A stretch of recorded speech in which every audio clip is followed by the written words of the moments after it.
সিরিয়ার দক্ষিণ পশ্চিমে ও ইসরায়েলের উত্তর পূর্বাঞ্চলে অবস্থিত বাফার জোন গোলান মালভূমি। 1800 বর্গ কিলোমিটার জায়গার জন্য সিরিয়া ও ইসরায়েলি বাহিনীর হয়েছে অনেক যুদ্ধ। ইসরায়েল ইতিহাস জুড়ে অঞ্চলটি নিজেদের দাবি করে আসলেও তাদের সার্বভৌমত্বে কখনো মেলেনি আন্তর্জাতিক স্বীকৃতি। তবে সাবেক প্রেসিডেন্ট বাশার আল আসাদের পতনের পর সিরিয়ার একাধিক সামরিক স্থাপনায় হামলা চালিয়ে অঞ্চলটি দখলে নেয় ইসরায়েল। প্রায় 50 বছর ধরে সিরিয়া ও ইসরায়েলি বাহিনীর মধ্যে এক প্রকার সুরক্ষার দালান হিসাবে কাজ করেছে মালভূমির পর্বত হেরমন।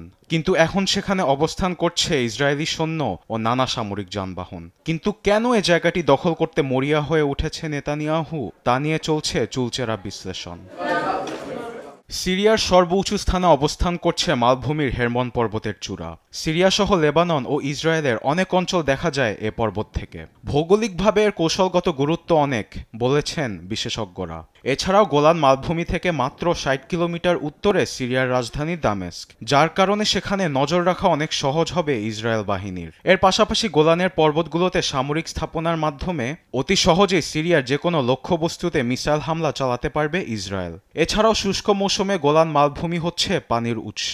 গোলানের নিয়ন্ত্রণ ছেড়ে দিলে বিশুদ্ধ পানির উৎস হয়ে যাবে হাতছাড়া, এমনটি মনে করছেন বিশেষজ্ঞরা। এমন পরিস্থিতিতে গোলান দখলে আন্তর্জাতিক মহল থেকে ইসরায়েলের উপর আসছে নানান চাপ।